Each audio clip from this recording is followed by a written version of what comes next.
So I wanted to point something out. This roof that we're working on, we're replacing.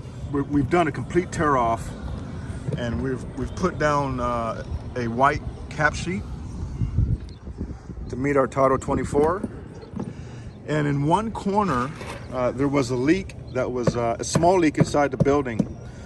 But what was going on underneath the actual membrane was it was repeatedly getting wet. This made it a great invitation for drywood termites.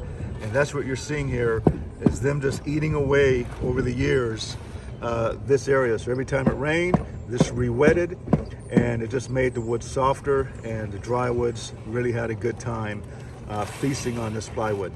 So what would have happened over time, with a heavy rain, water would have really intruded heavily into the building. And this was actually near a drain area. This leads us to the point that roof maintenance is paramount, so that we can catch things like this early, so it really cuts down on the intrusions inside the building.